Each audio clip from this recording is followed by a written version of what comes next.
Oi pessoal, tudo bem com vocês? Eu sou a Josi e hoje eu tô aqui no IGTV do Compconte para poder responder uma dúvida que foi postada no nosso Instagram na última sexta-feira, a qual trazia o seguinte questionamento: você sabe o que é e como se diferenciam a elisão, a elusão e a evasão fiscal? Bom, eu vou tentar então de uma maneira resumida e com exemplos explicar para vocês o que é isso e como que funciona. A gente sabe que hoje no Brasil existe uma carga tributária muito alta e é comum que as pessoas elas tentem fugir dessa tributação, seja se aproveitando de uma isenção, seja reduzindo realmente o tributo a pagar de alguma forma ou até mesmo adiando o pagamento desse tributo, né? E o direito tributário, ele classifica essas formas de fuga à tributação de acordo com a legalidade ou a ilegalidade com que isso é feito. Então, é daí que surgem esses nomezinhos. E eu vou começar falando para vocês da elisão. A elisão, ela é uma maneira legal de se fugir da tributação ou reduzir essa carga tributária, né? E como que isso é feito, né? E aí eu vou trazer o exemplo aqui de duas pessoas, né, ou mais, enfim, que querem constituir uma empresa e aí essas pessoas, elas podem fazer um planejamento tributário para saber qual vai ser a forma de tributação menos onerosa para ela. Então, a gente tem basicamente três regimes tributários hoje no Brasil, né, que é o lucro presumido, o lucro real e o simples nacional. Então, ela podendo se enquadrar em qualquer desses três regimes, obviamente ela vai fazer o planejamento tributário e escolher o regime que vai ser menos oneroso para ela. Não tem nenhuma ilegalidade nisso, ninguém é obrigado a escolher a forma mais onerosa de tributação.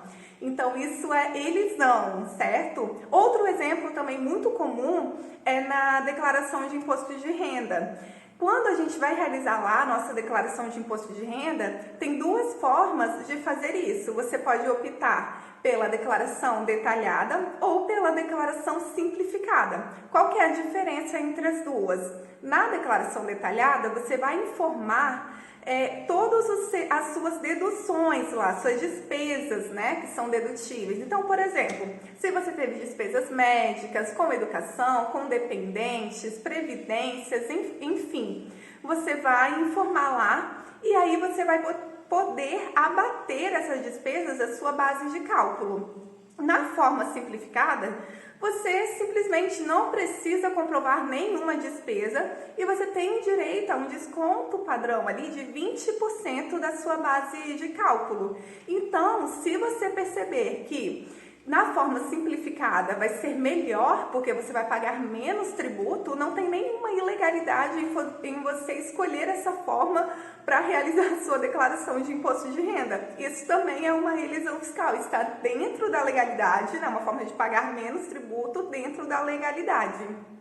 Agora, ao contrário disso, a gente tem a evasão fiscal. A evasão fiscal, ela já é completamente ilegal. Por exemplo, quando um comerciante ou um prestador de serviço, né, realiza ali a venda de uma mercadoria ou presta um serviço e não emite a nota fiscal, ou ainda até emite a nota fiscal, porém com um valor menor do que o que deveria realmente ser. Então, ele está escondendo esse fato, né, o fato gerador ali daquela obrigação tributária do fisco, e ele está inclusive sonegando e cometendo um crime contra a ordem tributária. Então, isso não é uma conduta legal, né, completamente ilegal, e é conhecido como evasão. E aí a gente tem um terceiro elemento que fica aí entre a legalidade e a ilegalidade, que é a elusão fiscal.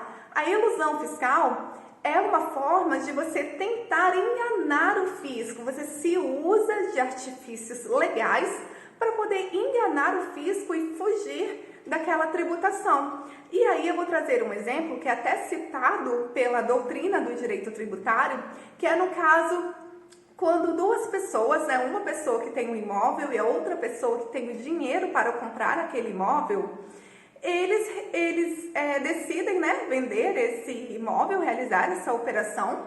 E aí a forma tradicional de fazer isso é qual? É você realizar um compromisso de compra e venda, você lavrar a escritura desse imóvel e aí nessa transmissão onerosa vai ter a incidência de um imposto, que é o ITBI, o imposto sobre essa transmissão onerosa de bem imóvel. Então, ele é obrigado a pagar esse imposto. Então, ali o adquirente ele vai realizar o pagamento desse imposto nessa operação. Porém, querendo fugir da tributação, o que eles decidem fazer? Essas duas pessoas decidem constituir uma empresa, uma sociedade ali.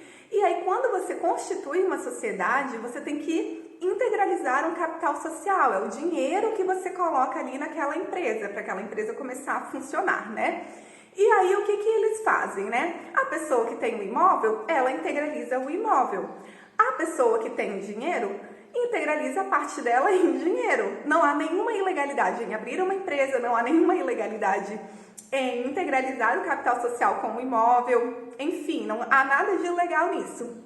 E ainda a Constituição Federal, ela diz que não incide o ITBI nesta operação. Então, eles se aproveitam desse dispositivo constitucional e constituem esse negócio.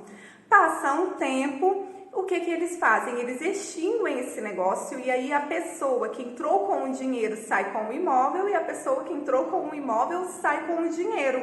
Na verdade, o que eles fizeram aí foi tentar enganar o fisco. Por quê? Essa empresa ela não teve nenhum propósito negocial. Eles não contrataram funcionários, não teve pagamento de aluguel, de energia, não teve pagamento de nada. Enfim, eles fizeram apenas para poder enganar o fisco. Então, isso é conhecido como elusão fiscal. E isso também é proibido, né?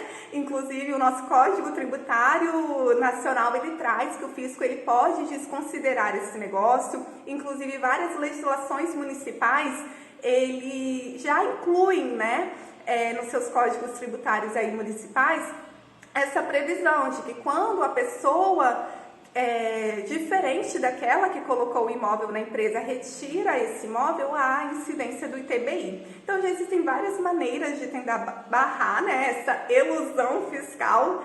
E é isso que eu queria trazer aqui para vocês. Espero que vocês tenham conseguido entender. Qualquer dúvida, ou se vocês não tiverem entendido alguma coisa que eu falei, vocês podem deixar nos comentários, que eu vou voltar aqui para poder responder vocês. E se vocês quiserem também complementar com alguma coisa que eu não tenha falado, enfim, fiquem à vontade. O objetivo aqui é compartilhar o conhecimento para vocês de uma maneira mais simples, mas também é aprender com vocês. E aí, dessa forma, todo mundo aprende junto, beleza? Então, um beijo e até a próxima!